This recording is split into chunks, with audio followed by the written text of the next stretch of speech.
Basid wedding mall, Basid arcade, Poongottukulam, Tirur.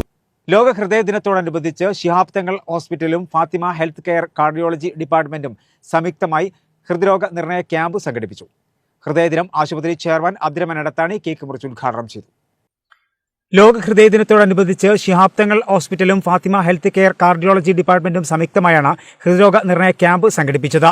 പ്രമുഖ cardiologist doctor Muhammad റനീഷിന്റെ നേതൃത്വത്തിലാണ് camp സംഘടിപ്പിച്ചത്.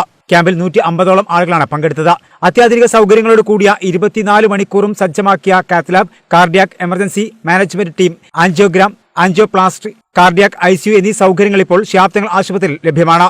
ആശുപത്രി ചെയർമാൻ അബ്ദുറഹ്മാൻ എടത്താണി കേക്ക് മുറിച്ച് ചടങ്ങ് ഉദ്ഘാടനം ചെയ്തു.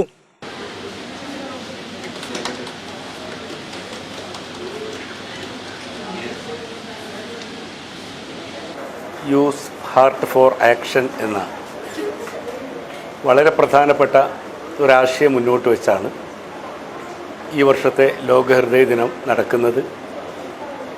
ലോകത്ത് ഏറ്റവും കൂടുതൽ മരണം സംഭവിക്കുന്നത് ഹൃദ്രോഗം വഴിയാണെന്ന് കണ്ടെത്തിയിരിക്കുന്നു.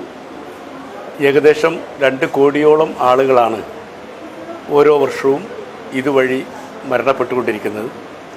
സ്വാഭാവികമായും മനുഷ്യൻ്റെ ദൈനംദിന ജീവിതത്തിലുണ്ടാകുന്ന ഒരുപാട് മാറ്റങ്ങളിലൂടെ, വ്യായാമത്തിലൂടെയും ഭക്ഷണക്രമങ്ങളിലൂടെയും ഒക്കെ മാറ്റിയെടുക്കാൻ കഴിയുന്ന ഒന്നാണിത്. അതിന് എല്ലാ മേഖലയിലുമുള്ള ഇടപെടൽ വേണമെന്നതാണ് ഈ വർഷം ലോകത്തിന് നൽകുന്ന സന്ദേശം. ആ വലിയ ലക്ഷ്യത്തോടു കൂടിയാണ് ഏകദേശം ലോകത്ത് നടക്കുന്ന മരണത്തിൻ്റെ 33% ഹാർട്ട് സംബന്ധമായ രോഗങ്ങൾ വഴിയാണ് എന്നാണ് ലോകത്തിൻ്റെ സൂചിക നമുക്ക് പഠിപ്പിച്ചു തരുന്നത്.